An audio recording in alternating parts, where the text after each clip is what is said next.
Bonjour à toutes et à tous. Il est celui qu'on dit être le bourreau de l'empereur, celui que l'on appelle le roi loup de Fenris ou encore le seigneur de l'hiver. Il est l'un des guerriers les plus féroces de tout l'impérium et est le maître de la puissante Felka Fenrika. Parlons ensemble aujourd'hui de Leman Russ.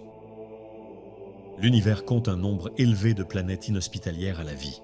Et c'est sur l'une des pires d'entre elles que le jeune primarque vit sa capsule d'incubation se poser. L'histoire de Leman commença sur la planète gelée et mortelle de Fenris. L'enfant à peine sorti de sa capsule fumante se retrouva nez à nez avec une louve géante. En temps normal, l'animal n'aurait fait qu'une bouchée de l'être se trouvant devant lui, mais dans ce cas précis, celle-ci ressentit pour le jeune homme une sorte de lien de parenté transcendant leurs deux espèces. La louve géante le prit donc avec elle et l'éleva avec sa portée comme l'un de ses louveteaux. Quelques années plus tard, l'enfant loup était devenu aussi dangereux et sauvage que les membres de la meute qui l'entouraient.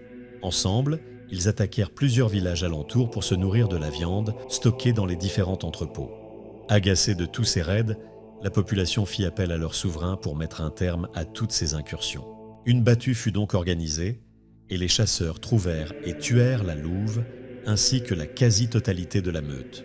L'enfant primarque combattit avec une fureur indescriptible, tuant une douzaine de guerriers à main nue pour protéger les deux derniers loups survivants de ce carnage.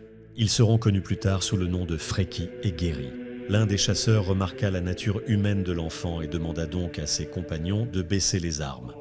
Ne sachant quoi faire face à cette situation, ils ligotèrent et bâillonnèrent le jeune homme et l'amenèrent, lui et ses loups, devant le roi des Russ. Le souverain grisonnant perçut le potentiel du jeune et ordonna qu'on l'intègre à sa maisonnée. Il y fut élevé en authentique fils de Fenris par le roi lui-même. Bien que sa décision en laissa plus d'un perplexe, le temps allait prouver la sagesse de celui-ci. Le jeune primarque mûrit rapidement et intégra toutes sortes de connaissances à une vitesse surhumaine. Il fit preuve de compétences naturelles au maniement des armes et ne trouva aucun adversaire à sa mesure en combat à main nue. Devenu adulte, le primarque fut de loin le meilleur combattant de la tribu et mena les guerriers de son père adoptif à la victoire en plus d'un millier d'occasions. À la mort du roi Tengir, il prit naturellement sa succession et c'est ainsi que le nouveau roi devint une légende vivante sur Fenris. 10 000 ans après l'ascension de Leman sur le trône, des mythes racontent qu'il aurait battu et asservi toutes les meutes de loups de la planète, ce qui lui valut le surnom de roi des loups. Quelques années après son ascension sur le trône, un inconnu vêtu d'une longue cape et le visage dissimulé à moitié dans l'ombre de sa capuche pénétra dans la grande salle lors d'un festin. L'étranger se plaça devant lui et lorsque le silence tomba, il lui proposa un défi, laissant le choix à Russ sur la nature de l'épreuve, n'exigeant rien de plus que le droit de boire à sa droite s'il gagnait. Russ accepta, mais en retour il fit promettre à l'étranger que s'il perdait, il le servirait une année entière. L'inconnu accepta. Le roi loup défia alors le vagabond de manger plus que lui. L'étranger mangea beaucoup, mais Russ mangea plus. Le roi loup gagna la première épreuve. Le roi loup le défia ensuite de boire plus que lui. L'étranger but beaucoup, mais Russ but plus. Le roi loup gagna la seconde épreuve. En colère, l'inconnu traita Leman Russ d'ivrogne et de glouton, capable de rien d'autre que de se remplir la panse. Un silence de mort tomba sur l'assemblée suite à ces paroles. Devant cette insulte, Russ tira sa grande épée, faisant comprendre que la troisième épreuve allait se finir dans le sang. L'étranger enleva sa cape, et il se révéla être l'empereur de l'humanité en personne. Il affronte à l'épée son fils sur la table de banquet. L'empereur fut satisfait de constater que Russ possédait de grandes prouesses martiales et une concentration totale en combat. Il mit un terme au combat en assommant Russ grâce à un coup de son gantelet énergétique. L'empereur gagna donc la troisième épreuve. Leman mit 1 heure pour recouvrer tous ses esprits et en affichant un sourire radieux, il jura fidélité à l'empereur de l'humanité venu le chercher. Le primarque fut présenté aux guerriers de la 6e Légion, dont il prit le commandement quelques semaines après son retour aux côtés de son père. Ceux-ci seront renommés les Space Wolves. Un épisode célèbre marqua la légende du primarque durant la Grande Croisade, la campagne de Dulan. L'invasion de la planète Dulan fut confiée à la 6e Légion. Mais voyant que celle-ci traînait en longueur, les officiers de Terra décidèrent de contacter la Première Légion afin d'enfin mettre un terme à cette guerre. L'apprenant, Lehman Russ rejoignit ses fils afin d'accélérer la campagne et faire taire les critiques. Son objectif était clair, arriver en premier sur Dulan et tuer le tyran de ses propres mains. Lorsque sa flotte arriva finalement en orbite, Russ eut le déplaisir de constater que le Lion et ses Dark Angels étaient arrivés en premier. Le Lion présenta par la suite à Russ son plan d'invasion. La cible principale était la forteresse rouge du tyran. Le Lion s'engagea à prendre les citadelles secondaires pour désactiver les puissants boucliers qui protégeaient le quartier général du tyran et laissa à Lehman, ravi, le soin de prendre la forteresse rouge et de tuer le tyran. Lors du débarquement, comme convenu, Lehman Russ mena ses Space Wolves droit sur la forteresse rouge, massacrant tous ceux qui se trouvaient sur son chemin. Mais tout bascula lorsqu'un seigneur loup proche de Russ, Yorin Bloodowl, quitta avec 3 meutes la formation afin de retrouver un de ses hommes qui avait été capturé. Il le retrouva sous la forme d'un Wulfen. Remarquant l'absence de son seigneur loup, le primarque ordonna à sa légion d'attendre et de sécuriser la zone, persuadé que de toute manière, le tyran ne pourrait s'échapper. Il partit sur les traces de Yorin. À ce moment, l'ennemi diffusa sur tous les réseaux de communication, dont ceux des Dark Angels et du Lion, l'horrible forme du Wulfen, avant que les impériaux ne parviennent à détruire les enregistrements. Russ retrouva Yorin aux côtés du Wulfen mort, tué de sa lame. Russ fut attristé et avoua qu'il connaissait ce fléau inscrit dans leur code génétique. Les Dark Angels avaient entre-temps détruit les boucliers de la forteresse rouge et le Lion, toujours choqué par cette découverte, s'impatienta devant l'inactivité des Space Wolves qui avaient reçu l'ordre de leur primarque de l'attendre. Finalement, Johnson décida de mettre à terme à la guerre lui-même. Il se téléporta avec ses fils dans la salle de trône du tyran et le décapita avec son épée. Lorsque Lehman arriva finalement dans la salle du trône, il vit son trophée usurpé par le Lion. Furieux, un violent duel débuta entre les deux primarques, mêlant lames, insultes et coups de poing sous les encouragements de leurs Astartes respectifs. Après moult insultes, coups de poing, os fracturés et l'armure en ruine, le loup se mit à rire en se rendant compte que leur duel finissait par ressembler à un combat d'ivrogne dans une taverne. Son rire était incontrôlable et puéril. Il ne vit donc pas arriver le coup qui mit un terme à tout cela. Lehman Russ se réveilla bien après le départ de son frère. Malgré leur rivalité, le Lion ne parla jamais du Wulfen qu'il avait vu sur Dulan, épargnant des accusations de déviance qui auraient pénalisé les Space Wolves. Depuis ce jour, un duel entre champions est organisé à chaque rencontre des 2 chapitres, en l'honneur du combat de leur primarque. Russ fut l'une des voix les plus fortes qui s'opposa au projet Librarius, appelant à la censure de la 15e Légion et à l'interdiction des psycheurs au sein des Legiones Astartes. Aux yeux du roi loup, ils étaient suspects, car il n'y avait que peu de contrôle direct sur leurs pratiques et leurs pouvoirs. Finalement, comprenant que cette question risquait de déchirer l'Imperium, l'empereur convoqua un concile sur le monde de Nicaea afin que les 2 camps défendent leur point de vue. Russ et les Space Wolves attaquèrent directement les Thousand Sons et leur primarque, les accusant d'être des sorciers se livrant à des actes odieux. Malgré la brillante défense de Magnus, le concile se conclut par l'interdiction d'user de pouvoirs psychiques au sein des Légions Space Marine, le démantèlement des différents Librarius et l'humiliation de Magnus. Des années plus tard, Magnus le Rouge viola l'édit de Nicaea en tentant de prévenir son père de la trahison d'Horus. En représailles, l'empereur ordonna que le cyclope de Prospero soit ramené sur Terra pour répondre de ses crimes.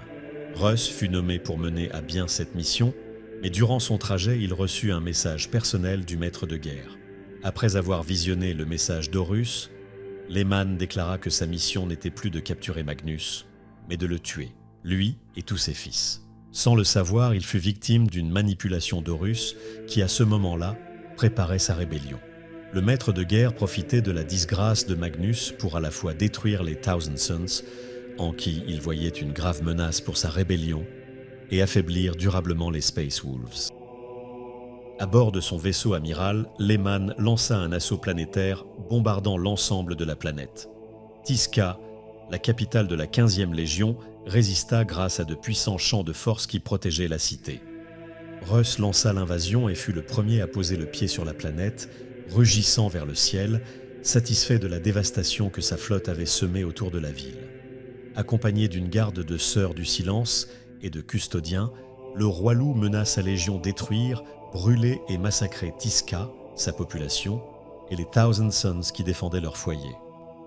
C'est à cet instant que Magnus apparut pour défendre ses derniers fils. Le duel s'engagea entre les deux primarques. Le roi loup fit pleuvoir de nombreux puissants coups sur Magnus, fracassant son plastron à cornes. Il subit en retour une frappe de flamme froide qui fendit son armure et mit le feu à ses cheveux tressés. Leur duel se livrait à tous les niveaux, physique, mental et spirituel. Finalement, la lame de Russ frappa aveuglément et porta un coup décisif à l'arme la plus redoutable de Magnus, son œil. Le cyclope recula et Lehman se jeta sur son adversaire et l'agrippa autour de la taille, rugissant tandis qu'il soulevait au-dessus de sa tête le corps de son frère. Puis il abattit Magnus sur son genou, cassant en deux le dos du primarque des Thousand Sons. Russ hurla son triomphe vers les cieux. Il laissa tomber Magnus dans la boue et leva sa lame de givre afin de lui trancher le cou. Avec ses dernières forces, Magnus murmura quelques syllabes surnaturelles et disparut soudainement avec les derniers Thousand Sons. Lehman Russ avait triomphé et détruit Prospero, mais il avait déclenché à son insu l'hérésie d'Horus. De retour sur Terra, Russ rencontra le capitaine Garviel Loken, un Luna Wolf, ancien membre du conseil restreint d'Horus, envoyé sur Istvan III pour y mourir, en raison de sa profonde loyauté envers l'empereur. Il apprit qu'Horus avait trahi l'humanité et que sa puissance était désormais démultipliée par les forces du chaos. Après le retour de Sanguinius sur Terra, un conseil de guerre fut organisé dans le palais impérial entre le Grand Ange, le Khan, Dorn, Malcador et Russ. Malgré les supplications de Dorn et les mises en garde du Khan sur la grande puissance qu'avait acquis Horus, le loup refusa d'écouter, persuadé que seule la mort d'Horus offrirait une chance de gagner la guerre. Durant les préparatifs pour son départ, il reçut la visite du capitaine général custodien Constantin Valdor. Il lui remit la lance de l'empereur. Les prêtres Space Wolves repèrent le vaisseau du maître de guerre dans le système de Trisolian, un domaine du Mechanicum récemment conquis par les traîtres. Russ rassembla l'ensemble de ses forces et lança l'attaque. Arrivé dans l'orbite de Trisolian, une furieuse bataille spatiale débuta. Le roi loup aborda le navire amiral de son félon de frère et se traça un chemin sanglant, la lance de l'empereur entre les mains. L'avancée des Space Wolves fut rapide et implacable. S'enfonçant dans le vaisseau, Russ finit par atteindre une vaste salle cérémonielle où son ancien frère l'attendait. Le maître de guerre tenta de rallier à sa cause le roi loup, mais face à son refus en constatant les changements maléfiques de son frère, il se jeta sur lui alors que leur fils s'entretuait tout autour d'eux. Le duel entre Russ et Horus fut titanesque, mais aucun des deux demi-dieux ne parvenait à prendre l'avantage sur l'autre. Finalement, Russ réussit à enfoncer la lance de l'empereur dans le flanc d'Horus, touchant sa chair à travers son armure. Horus tomba à genoux. Russ crut voir, le temps d'une seconde dans les yeux de son frère, l'ancien homme bon qu'il était autrefois, ce qui le fit hésiter. Profitant alors de cet instant, l'architraître blessa grièvement le roi loup d'un coup de sa griffe et l'envoya voler au travers de la salle. Brisé et mortellement blessé, le roi loup ne dut son salut qu'à la réactivité et au sacrifice de ses fils qui le portèrent à moitié mort vers son Stormbird. Sauvé in extremis, Russ sombra dans le coma tandis que sa légion avait subi de telles pertes qu'elle ne se relèverait jamais. Traquée par les traîtres sous le commandement de Abaddon, la légion de Russ trouva refuge sur Yaran III. Encerclés et en sous-nombre, les Space Wolves et leurs primarques se préparaient à mourir les armes à la main quand le salut apparut sous la forme de Corvus Corax et des restes de sa Raven Guard. Corax utilisa la surprise et l'infiltration pour éliminer les principaux officiers ennemis, ce qui permit aux appareils d'assaut de la Raven Guard de briser le blocus et d'évacuer le loup, toujours inconscient, et le reste de ses fils survivants. Les Space Wolves ne furent pas présents lors de la bataille de Terra qui mit fin à l'hérésie. Russ tempêta contre les événements qui l'avaient empêché d'arriver à temps pour porter secours à son père. Suite à l'incarcération de l'empereur dans le trône d'or, Un nouvel âge démarra et le primarque Robert Guilliman devint le nouveau dirigeant de l'Imperium. Le fils vengeur entreprit de nombreuses réformes, mais la plus emblématique d'entre elles est la mise en place du codex Astartes, qui divisa les légions originelles en chapitres aux effectifs moins importants. Lehman dénigra cette réforme car il n'avait aucune intention de morceler sa légion déjà fortement affaiblie. Le fils vengeur finit par accepter que les Space Wolves conservent leurs 12 grandes compagnies restantes. Personne ne sait vraiment ce qu'il est advenu de Lehman Russ. Certains disent qu'il a disparu dans l'œil de la terreur alors qu'il était à la recherche de son vieil ami et rival, le primarque Leon L. Johnson. D'autres prétendent qu'il était en mission secrète pour l'empereur lorsqu'il fut tué par un roi démon et que son âme s'est perdue dans le Warp. D'autres enfin estiment qu'il marche encore, déguisé parmi les hommes, et veille sur le genre humain en le protégeant des puissances du chaos. 10 millénaires plus tard, alors que la grande faille s'est ouverte suite à la chute de Cadia et que jamais l'heure n'a semblé aussi sombre pour l'humanité, les différents prêtres des runes voient dans leur vision le retour imminent et prophétique du loup. Merci d'avoir regardé. N'hésitez pas à vous abonner si la vidéo vous a plu et je vous dis à très vite pour un nouvel épisode.